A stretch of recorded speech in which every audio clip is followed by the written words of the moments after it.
Welcome back to Escape the Dark Castle. I have a correction from last episode. I left a note. When we defeated this flame monster, the one who did the killing blow is supposed to suffer 1 hit point of damage. That was the cook. The cook was at 14 health. I put him down to 13 because that's where the cook should be. Alright, so to recap, the cook has a warped cudgel, which lets the cook, once per combat, when you roll might, you can roll again, use the second, or pick which result you want.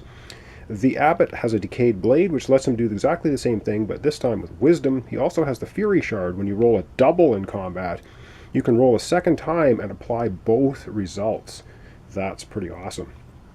Alright, let's begin. We're going to be doing 3 chapters. For this episode, we have to decide who is going to do the next chapter. I think we're going to have the abbot. He's got the most hit points. Let's begin, and for the first chapter of 3 for this episode. And, okay.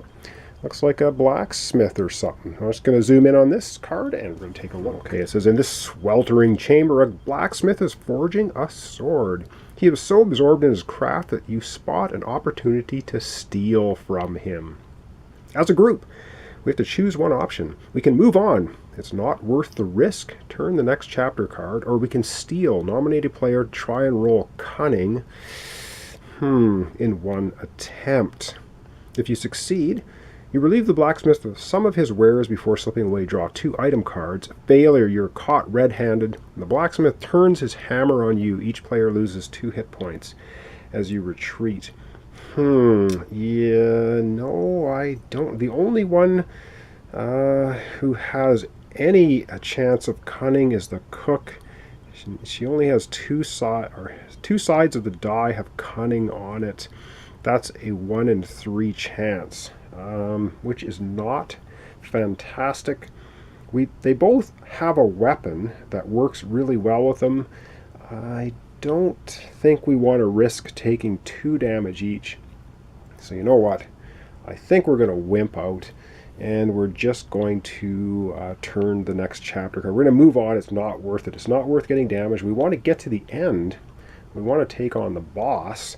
We can't do that if one or both of our escapees gets down to 0 hit points and is killed. So we're going to zoom back out, and we are going to look at the second chapter card. I know, wimping out, but we've lost enough hit points already. We want to get through this deck, get to the boss, have a final fight to try to survive and win. So just didn't want to risk it. Only a 33% chance of succeeding. Not great odds. Alright, we are going to have the abbot once again. So we ignore the blacksmith. He's busy forging weapons. We are going to go on to the next chapter, which is, looks like a kitchen or something. We're going to zoom down on there, and we're going to have a look. Alright, it says, you stumble upon a recently vacated guard room. A pot of steaming broth simmers on the stove, and a fire still smolders in the grate. You hear the sound of angry voices and footsteps heading your way. You grab what you can before slipping away into the darkness beyond. Awesome! We draw an item card. Nothing bad or else happens. So we're going to zoom out. We're going to draw an item card, and we're going to see what we find in the vacated guard room. Alright, so we get to draw an item card. It's awesome. These are all good things. Oh, I should say there are no bad things in the item card deck. They're all good things, helpful to us in one way or another. So we have another effervescent evasion potion. When you would take damage, discard it to avoid the damage. Well, the cook is going to take that. The cook has the most damage. So now the cook's got a warped cudgel, effervescent evasion potion, and our abbot has the decayed blade and the fury shard.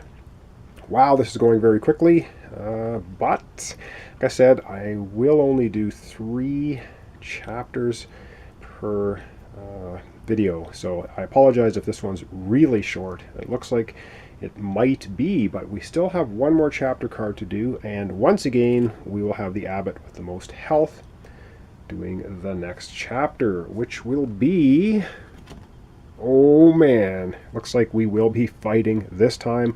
Let's take a look at this rock beast and see what's going to happen. You just knew things were going way too smoothly this episode. Alright, it says, as you hurry onward, A distant rumbling sound grows steadily closer. It surges to a sudden roar, and the flagstones of the passageway rise up and take form, blocking your way. Ooh. As a group, choose one option, then begin combat. Overwhelm the elemental at close quarters. So we can just have two, we're going to roll 2 dice, or we're going to have 2 chapter dice because that's all it is, but it does 3 damage if we hit it. Or we can feint and counterattack, which means it only does 2 damage. You know what? We're going to try to overwhelm them at close quarters because we have a lot of reroll ability. And so we're just going to be rolling 2 chapter dice for the monster. It will do 3 damage to us if we can't take it out, though. But I'm feeling pretty confident that we will beat it down. So let's zoom out. We're going to be rolling 2 chapter dice and taking on this rock beast. All right, so we're going to be rolling 2 chapter dice for the rock beast. And what do we get? We get a cunning and we get a wisdom. And that's all we need to take this guy out. Yeah, we're both going to attack the rock beast. And let's not forget we have the decayed blade for the abbot plus the fury shard. For the cook has a warp cudgel and the effervescent evasion potion. So let's hope we can take him down one shot. And what do we get? Oh, this is pretty lame. We get might for everything. Wow. But let's have a look here. What can the cook do? Which one do we roll might? Oh, I said, okay, the warped cudgel. Okay, this is working good. For the cook, once per round when you roll might, you may re-roll again and choose which of the 2 results to apply. So the cook is going to re-roll the might. So she can get a might and or something else, which is going to be better. The fury shard, when you roll a double in combat, you may roll a second time applying both results. So the abbot has a shield. He's not going to take any damage anyway, and he gets to apply both results. So we're going to re-roll a cook here. What does the cook get for re-roll? The cook gets might again, which doesn't do much. But the abbot already has a shield and gets 2 wisdom. So we're going to get rid of 1 of the wisdom dice, and this is not bad. And the abbot, of course, is not going to take any damage because he rolled a shield. The cook, however, rolled might again and is going to take the 3 damage, but the cook is going to use the effervescent evasion potion. When you would take damage, discard it to avoid damage. So the cook takes no damage. On to another round of combat. All we need is 1 cunning. Let's hope we can get it with both of them attacking. And there we go. Whoops. As I flipped the dice around, it was a double cunning, and we have a double strength. So the cook ends up getting the cunning, which then takes out the rock beast. All right, took no damage. Took out the rock beast. Good stuff. And because it was a combat, we get to draw 1 item card at the end of combat. And what do we get for our item card? We get a rotten shield. Cool. It's armor. Whenever you take damage, reduce the amount by 1 down to a minimum of 1. Well, we are going to give that to the cook. So the cook now has a warped cudgel and a rotten shield. And the abbot has the decayed blade and the fury shard. And I apologize.